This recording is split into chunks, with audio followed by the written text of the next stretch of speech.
Заклучно со 31.3, значи со 31. март, AstraZeneca кај нас беше дадена на 663 возрастни пациенти кои што го задоволуваа овој услов од над 77 години и ви велам официјално до денеска немаме пријавено несакана реакција, а верувам дека на вака релативно мала бројка од 663 доколку постоеше до сега ќе се јавеше. Во однос на ризикот, кога го разговараме, ризикот во однос на бенефитот од вакцините, цело време се разговара во однос на тоа што значи да еден пациент заболи од ковид и што значи да еден пациент прими, односно граѓанин прими вакцина. Неспоредлив е ризикот од компликации и смртен исход доколку таа возрастна група, вклучително и оваа помала од 60 години, го заболи од ковид со сите можни компликации кои што ги гледаме. Значи, подолго време ги гледаме не само акутната состојба, туку и хроничните, понатаму оној пролонг ковид што се јавува, во однос на сепак вака мали бројки, споменавме во промили бројки во однос на вакцината. AstraZeneca не случајно е вакцина која што втората доза се дава после 3 месеци.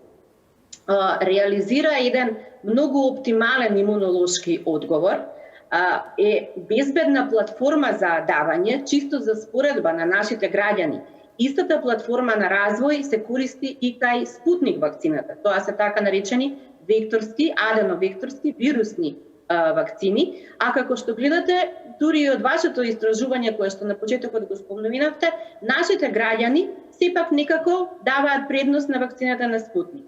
Верувајте дека вие во однос на информациите кои што ги имаме, сета оваа можеби и скепса дојде од таму што околу нешто се следи, се мери и се евидентира.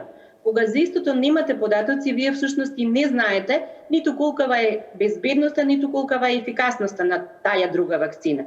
Така да уверувам и јас и се надополнувам на доктор Ирина дека станува збор за непотребна паника, навистина меѓу граѓаните, и мислам дека скоро ќе видат, особено што со секој ден поминат без никакви проблеми, ќе забележат дека е се во ред и дополнително да веруваме на научните истражувања. Ќе споменам, повеќе од 20 милиони дози дадени во последните 3,5 месеци. Мислам дека е доволен аргумент да бидеме сигурни во квалитетот и безбедноста. Но од друга страна, ќе бидеме предострожни и ќе ги пратиме сите препораки на другите национални комитети.